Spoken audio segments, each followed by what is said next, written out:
I was on the pill the first time I got pregnant. After my son was born, I tried to go on the pill again, but it caused some pretty severe mood swings and regular bleeding. I was afraid of getting pregnant, so we really tried to be careful, used condoms, and tried to monitor my cycle. Looking back, I chuckled. It was always so obvious when I was pregnant. I craved water every time. Oddly, I also left my husband 3 out of 4 pregnancies before I realized I was pregnant. I blame some of that on hormones, as well as the fact that we should have never been married in the first place. Ethan was just 8 months old when my pregnancy test came up positive. I was absolutely devastated. I could not imagine having another child. I was also very scared of having an abortion.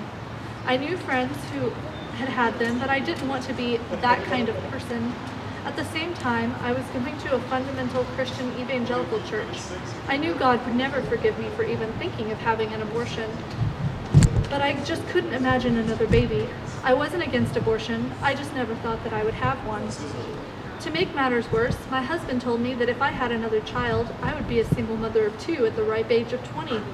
I called an abortion clinic and set up an appointment. The actual procedure was easy. I felt a huge amount of relief when it was all done.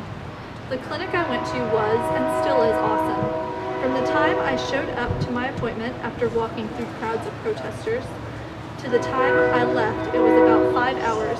The actual abortion took 5 minutes.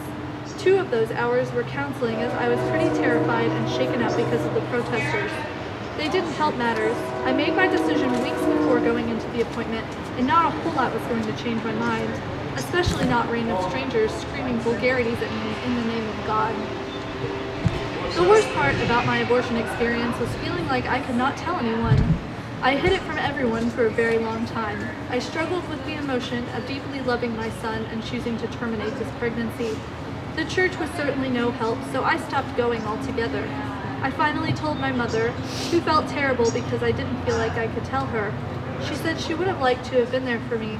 I was born in 1972 and often wonder if I would be here if Roe v. Wade had passed earlier. I have 3 children. When I found out I was pregnant with my 3rd child, I considered terminating, as my husband and I were separated and considering a divorce. Ultimately, I chose to go through with the pregnancy, and we worked at our marriage another few years.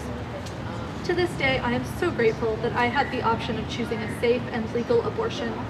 My youngest son, now 14, is well aware that he has a choice. I do not hide my position about abortion to anyone, especially my kids. I have been with several friends through their abortions. All of these experiences have inspired me to get involved, becoming a clinic escort, starting a pro-choice organization on my college campus, and eventually joining the board of the nonprofit Faith Aloud. I am passionate about a woman's right to choose a safe and legal abortion. Motherhood should not be forced upon women, or men for that matter. This was submitted by Kelley. When I tell a friend that I aborted my 3rd pregnancy in my 30s, quite often she'll share details about her abortion experience. It's more common than you realize. It's 1 in 3. This was submitted by Lisa. I was one of the lucky ones. I lived in Ohio, and I was a senior in high school. It was the day before prom, and I took a pregnancy test in a CVS bathroom with my best friend reading the directions. When the pregnant flashed onto the screen, I hyperventilated. I was supposed to go to Chicago and start college in the fall. I had been drinking on weekends and smoking marijuana. I had an eating disorder. There was no way I could have a healthy pregnancy or take care of a baby. I told my boyfriend the day after prom, allowing us one last moment of happiness. He was really mad about it and accused me of getting pregnant on purpose to trap him. He had joined the military and had little money, nor was he interested in parenting. He told me to stop contacting him immediately. I called my local Planned Parenthood, but it was told that since I wouldn't be 18 for another 3 months, just in time to make it too late, they couldn't help me without parental consent in the state of Ohio. So I got my best friend to agree to drive me to Illinois to have an abortion. Our guidance counselor overheard her gossiping about the road trip during school, confronted me, and insisted I call home and tell my mother what I was planning. I walked out of school and went home. My mother was livid.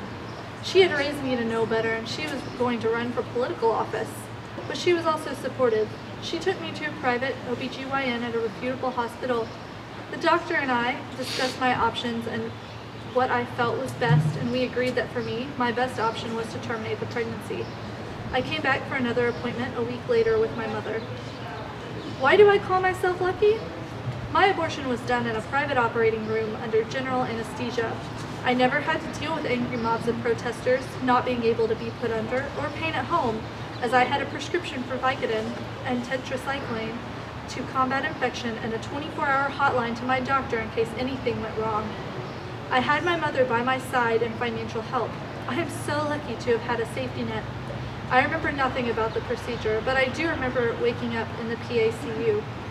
I felt horribly depressed and asked the nurse if I was a bad person for what I did. She took my hand and told me that I was a sweet girl and that she could just tell and I would never be bad. I would occasionally cry and feel horribly sad for the next month when I saw a small child or infant, but the depression faded as my hormone levels returned to normal and life went on. I graduated high school with honors, went off to college, and did everything that I set out to do, and went on to become a women's health nurse practitioner. It is a myth that abortion will emotionally scar you. It was not an easy choice, and sometimes I wonder in the back of my mind what life would have been like and what that child may have been, but my overall feeling is relief. Relief that I was able to go to finish my education and find a career that I am passionate about and love every day. Relief that I found a man who really loves me rather than the guy in high school who hit me and left me when I needed him most. Relief that I was given a second chance to grow up, recover from anorexia and addiction, and be able to help others, and most of all relief that with my open future, I will be able to be the mother I want to be when I decide that I am ready. Forcing me to be a mother at that point in my life would have destroyed everyone involved, which is why I am so adamant that no one be able to take away our ability to choose. And that was submitted by an anonymous source. I was with my now husband, then boyfriend. I went back and forth between a diaphragm and spermicide. I was very faithful about using birth control. Still, I wound up pregnant. I probably would have continued the pregnancy if I thought my boyfriend would be okay with it, but at the time, he was not ready to be a husband, let alone a father. He did not offer his opinion even when asked, so at 9 weeks, I had an abortion. Though I regret getting pregnant, I do not regret the abortion and never have. I believe that it was the right thing for me at the time. We now have been married for 30 years. I have 1 child and 2 grandchildren. Thanks for giving us this opportunity. This was submitted by Jennifer. My fellow Missourian, may I yield? May I inquire? I yield. Thank you. My name is Kelley Robinson. I'm a 2008 graduate from the University of Missouri at Columbia. Go Tigers. I was driving here from St. Louis today, and it's been a long time since I've made that long journey down I-70. And I got to see that sign, the 99 miles to Columbia sign that I always saw back when I was either running out to Chicago to visit family or just trying to scoot out to St. Louis to kick it with some friends. And I remembered every time driving on I-70 when I saw that 99 miles to Columbia, how I always had to go to the bathroom. I remember passing the sign for Troy, Missouri. That was the sign that I got, was the exit where I got my first speeding ticket. And I went back to Troy, Missouri to plead my case passionately to the officer that pulled me over, and it was thrown out. And the victory that I felt that time around. I passed the sign for Warrenton, Missouri, which unfortunately was the home of my college roommate, my first college roommate, that I relentlessly terrorized with my coming of ageness in college. And I remember kind of how we first got to know each other, got to hate each other, and then got to really love one another as friends. And then I remember passing the sign for the exit to 54 that leads you down to Jefferson City and of course to Lincoln University, where I spent many nights in college running out to visit a friend who was battling depression and needed us at a time. And driving on 70, it was a time when I really started to, driving up and down 70 was when I started to grow up. It's my story of my life, driving down 70. It's my story of being in Missouri. And I'm really proud of that, but I'm saddened that the time that I'm making that journey back is for a situation like this. One where women's health, people's lives are really at stake right now. One where it is important, it is imperative that Governor Nixon take action to ensure that women have access to abortion care services. I grew up in Missouri, but I am a Midwesterner through and through. I grew up with my folks out in Chicago. So I know exactly what it means to kind of like shovel your heart out in the winter and then put your lawn chairs out to save your parking spot. I know what it means to yearn for fried ravioli. And I also understand, coming from Mizzou, the healing power of a cup of Trops liqueur on a hot summer day.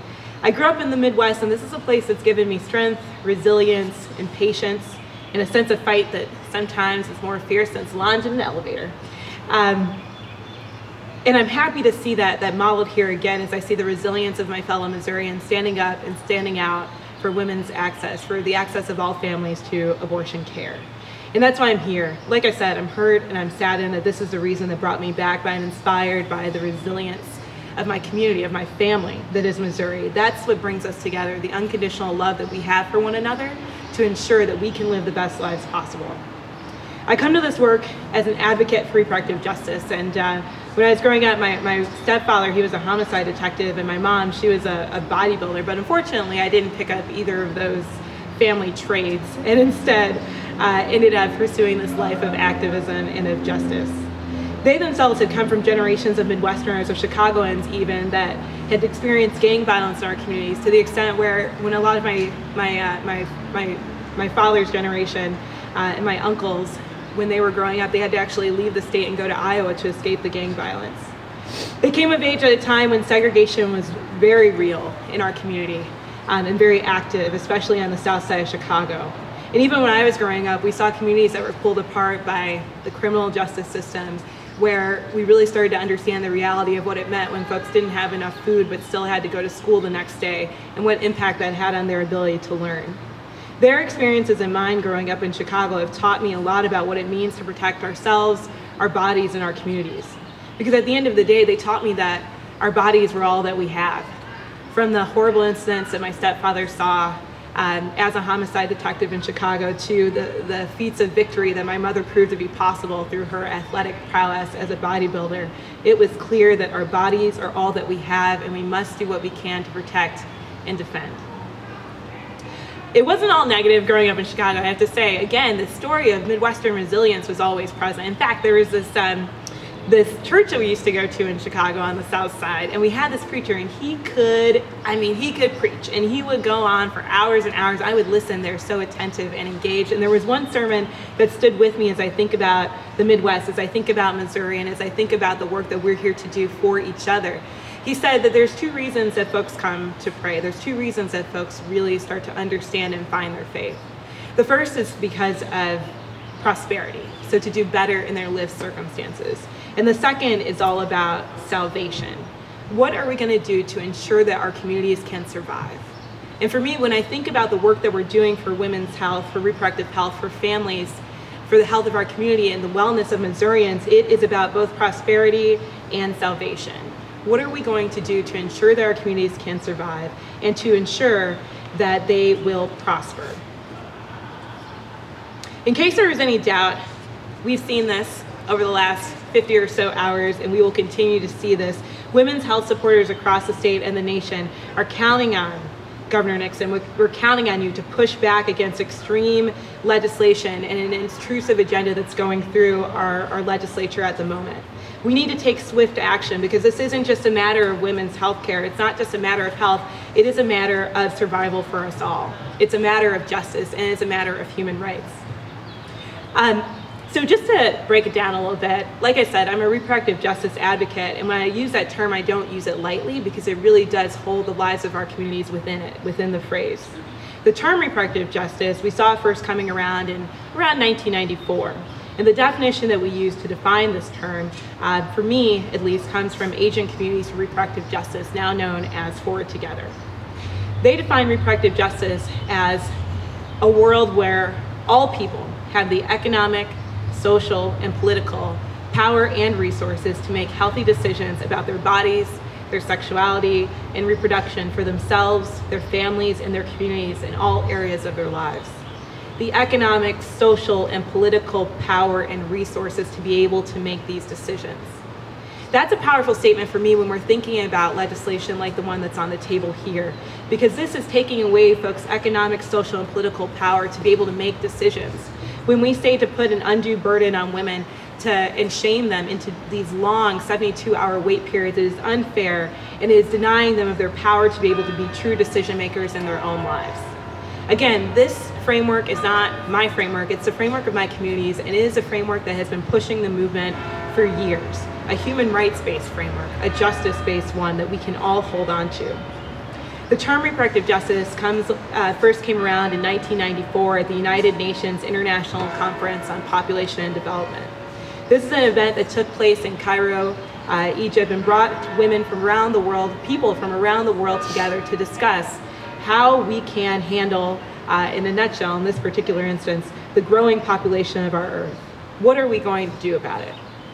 And in 1994, this was the first time where instead of focusing on the problem, focusing on women as the problem, we started to focus on women as the solution. How do we do this work and put the folks most marginalized at the center of the conversation?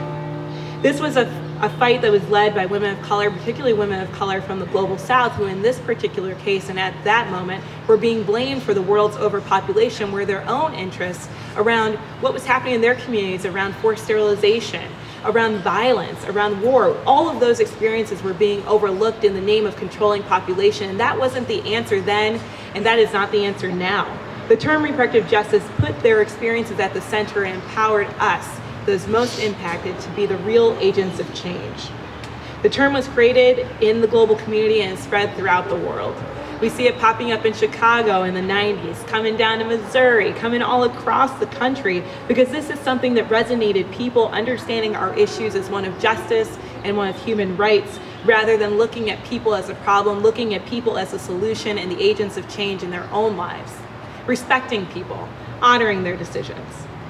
This term was a response to marginalization. It was a response to specific oppressions that had been waged by institutions and governments against people that should have been the problem and not, the solution and not the problem. This rhetoric has continued to push and challenge me as I think about the work that I have to do to protect my family, to honor my family's traditions and the communities that I come from. It means that when I think about women's health, when I think about reproductive health, I'm thinking about economic, social, and political power that enable people to make decisions for themselves.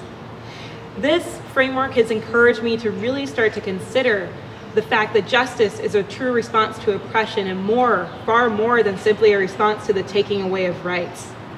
There are a lot of institutional barriers in place that prevent folks from having access to the full range of health care.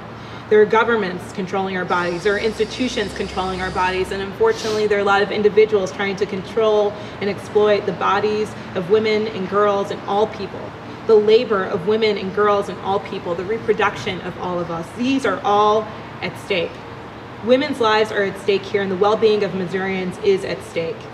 We all want women to have the information and support they need to make carefully considered decisions about whether or not to parent.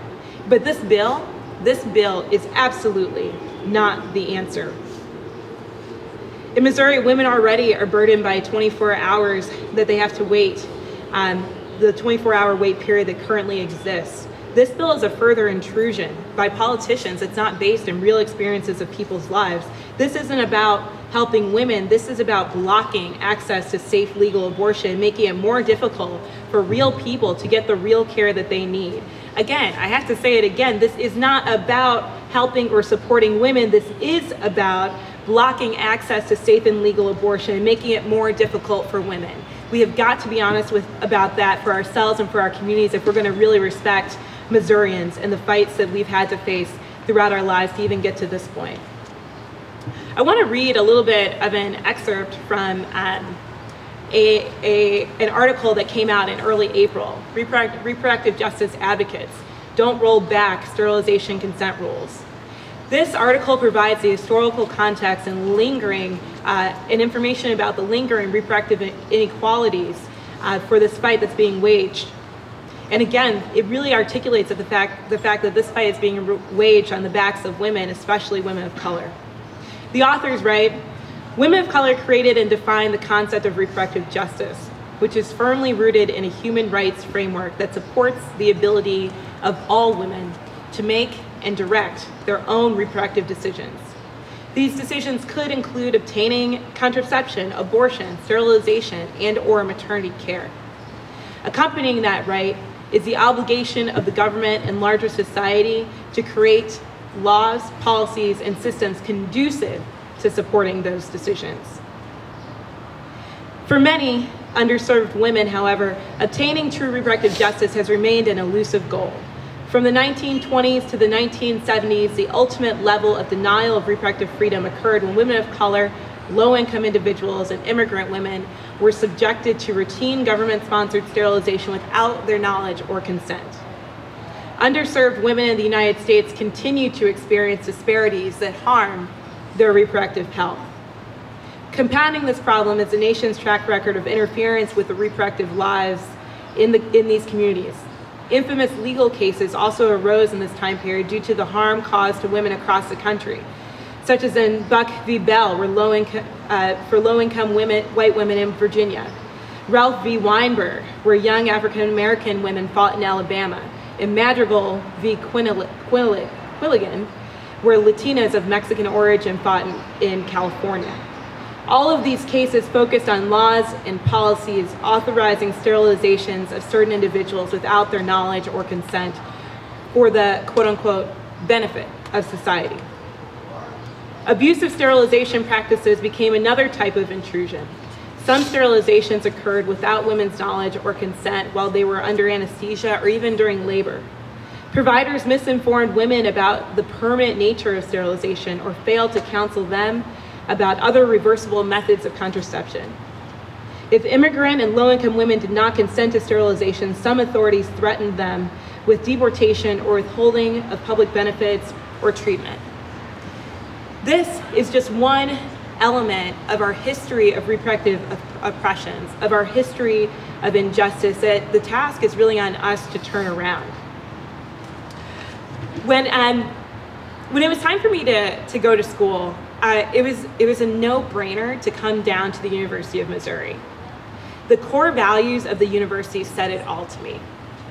In fact, when I first came down to school, it was that feeling of being on campus, of being around folks that built a community that was bigger than just community, that was really about family and success for everyone, that made me stay. The university's values are stated as being respect, responsibility, discovery, and excellence. Respect for self and others as the foundation of honor, integrity, ethical behavior, and the search for truth.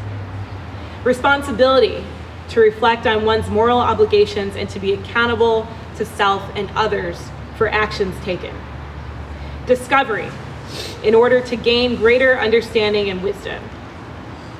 Excellence, both individual and collective, in pursuit of the highest goals we can envision. Respect, responsibility, discovery, and excellence. Through all of our classes and our teachings, these values reign true. In fact, for my life moving forward, these values have been core to the way that I go about my life, ensuring that respect, responsibility, discovery, and excellence are my trademarks, the things that I am known by, the covenant that I live by. We were at the university and we're in Missouri because we continue to focus on these principles as being a pathway to create a better world. And I'm truly saddened. As angry and as pissed and as frustrated I am, most of all, I am saddened that this legislature has lost its way in upholding these values for the women and families of Missouri. But I'm here to remind you so that we can start getting back on track. When we talk about policy like this, we're not talking about a framework, we're not talking about fictitious people, we're talking about real individuals and real people's lives. One of those lives is my younger sister. I grew up in Chicago and she was in the foster care system until she was about 12 years old. She came to us after she had experienced a pregnancy and more than anything was looking for a family that could provide her with unconditional love, a support system and a network to move her life forward. One that would not shame her or look down on her based on decisions she'd made, but one that would uplift her and move her forward and support her unwaveringly. Our legislature needs to hold on to these values of respect, responsibility, discovery, and excellence so that young women like my sister don't fall through the cracks anymore. So that legislation that prohibits folks from accessing abortion care and reproductive rights and health care aren't things that we're promoting. Instead, we're creating an environment that's conducive to everyone being able to seek the services that they need and is supportive of the wellness of all Missourians, of all of us. I am fortunate to get to work with young people on a daily basis, and I know that young people are coming of age in this fight for social justice at a time when they're seeing abortion rights being under unprecedented attacks at the state and national level. At a time when they're seeing voting rights being slashed by the Supreme Court. At a time where we're seeing families divided in the fight for immigration reform, at a time when incidents like Trayvon Martin are seen from our living room, and it makes it all the more clear the reality of racial injustice. It is up for us to turn the tide on this issue and so many more to protect the young people of Missouri. They're coming to this movement and to this work looking for something transformative, and they're looking for us to provide a pathway to victory. We're standing up here for 72 hours to ensure that that path is starting to be created, and we need your support. Governor Nixon, we're calling on you now to support the young people and all people in Missouri and take action against this legislation. We're calling on you to support the people of Missouri.